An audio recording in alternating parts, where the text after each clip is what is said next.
What's up, guys? So one of the biggest ways to make gold, at least if you're looking at trade chat, which is just hidden behind my head, crafting gear through work orders. That's what trade chat is all about, and it is one of the best ways to make gold in Dragonfight. It's completely risk-free as long as you can find your customers.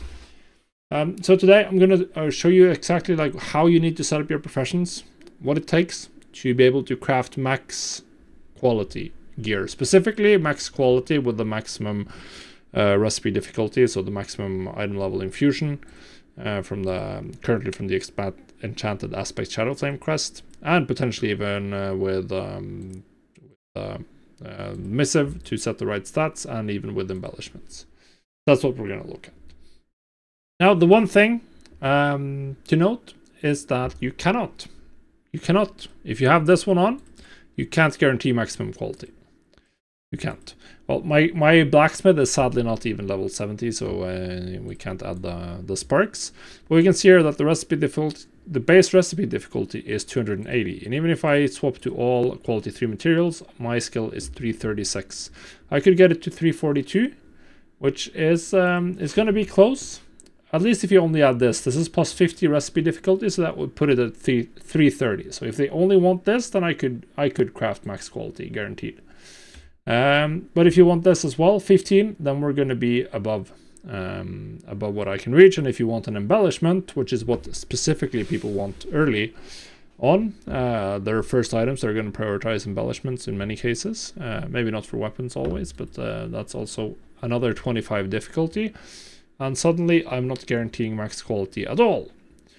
And this is important because it means that in most cases, inspiration is going to be the way you get to max quality. And so you need an inspiration build in most cases. That is the best approach. But that doesn't mean that skill doesn't matter. Obviously skill matters. Well, first of all, you need to get close enough to even reach the inspiration breakpoint for a max quality item. You need to be able to actually get enough skill with an inspiration proc. And then obviously after that, skill is important because the higher skill you have, it means you can use cheaper materials. There's a pretty large price difference, for instance, for the primal molten alloy. It's 100 gold less per primal molten alloy if you go for quality 2s. So if I can have the same rate of reaching max quality, but it's going to cost me 700 gold less, well, that's going to be pretty attractive to my customers, right? That's what they're going to prefer.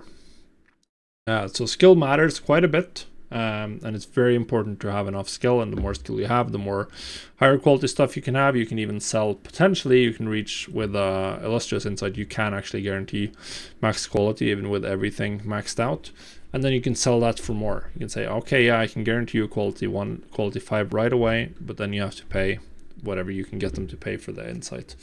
Or they can roll the dice and just do repeated crafting orders with quality 2.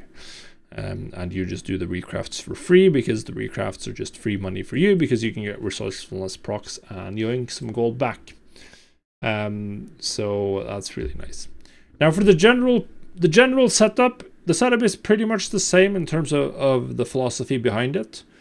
Most professions that can craft items, you are going to have the generic or the profession general tree. This is the hammer control for blacksmithing.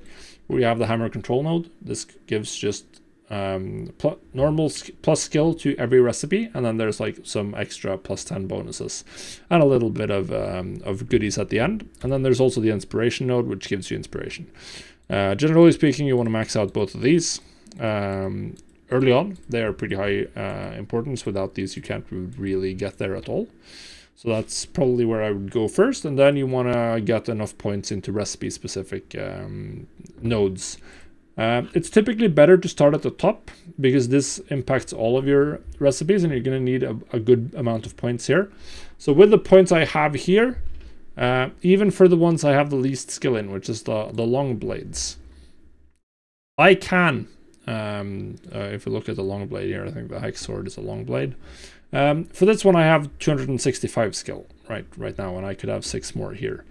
If we add the max quality, we're going to get a little bit more, and with this I get 70 bonus skill if I proc inspiration, which means that I get another 70 skill, and I'm almost at max skill. So if you add this for 50, and this for 15, and then we add 70, then I can reach maximum quality with an inspiration proc, even for long swords, where I don't have anything in the long blades recipe. I have the bottom one maxed out, and then I have 22 points here, and that's enough to reach max quality. But then obviously for maces and hammers, where I have maxed out everything, I'm doing a lot more. If you look at the crusher here, then I can giga guarantee quality 2. Obviously, even with quality 2 materials, I could easily proc quality 3, and with all quality 3 materials and a illustrious insight, we're looking at 366, which means that I'm pretty close to guaranteeing quality 5. At least if they don't want an embellishment, I can guarantee quality 5 with this setup. If they want an embellishment, then it's going to be a little bit harder, but we're still putting in a lot of points. So that's the general idea. You want to max out the generic node for your profession, hammer control for blacksmithing. Then you want to max out the inspiration node. That's very important. Then you want to max out recipe specific plus skill. And then lastly, this one, I haven't done enough knowledge lately, but the resourcefulness node, this one is really good for profit eventually. It means every time someone gives you an order, you have a chance to get some materials for free. That is going to stack up over time. The more orders you do, the more customers you get sending you free recrafts. It means that free recrafts is actually profit for you. So that's a really good node to max out. Really good. And then you just need to sit in trade chat and generate business. At this point of the patch cycle, if we're talking right now, then I mean people aren't going to be willing to pay that much. But once we get into the next season with 10.2, people are going to be paying more, particularly if you have any of the rarer embellishment recipes, like the lariat and other finished or other recipes that are not super useful. So there's a but like, or not super that everyone has with specific embellishment effects. So anything like this, like drops from the raid, you may have to buy this on the auction house. That not everyone has it, and if the recipe is also good, and then that's going to be something that people are looking for, and you can make some gold. And obviously, if you have the resourcefulness, once you have enough resourcefulness, it doesn't really matter how much people pay. Obviously, you want them to pay, but you're going to make money regardless, because you're going to get materials that you can sell on the auction house. And since a lot of people are looking to craft these items, once we get into the new patch, these materials are going to sell really quickly on the auction house. So yeah, obviously you want to get any money you can, any deal you can. I haven't crafted an item for a while, and I'm not personally too fond of sitting in trade chat, so I haven't really tried to generate any business. Although, based on what I'm seeing here, I definitely should, because I can craft a bunch of items at max eye level. But either way, this is sort of the main way you can generate gold. That's completely risk-free as long as you have the setup.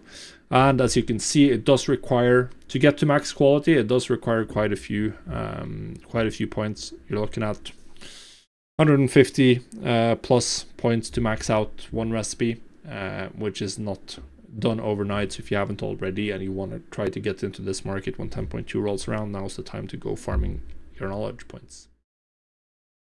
Yeah, that's what you need to know to set up a crafter. Doesn't matter, every profession is roughly the same. There's like small differences in exactly which order is optimal, but generally speaking, you're never going to go wrong with max the generic ones, max the bottom one, and then pick whatever recipe type you want, max the middle one, and then put points into the final ones.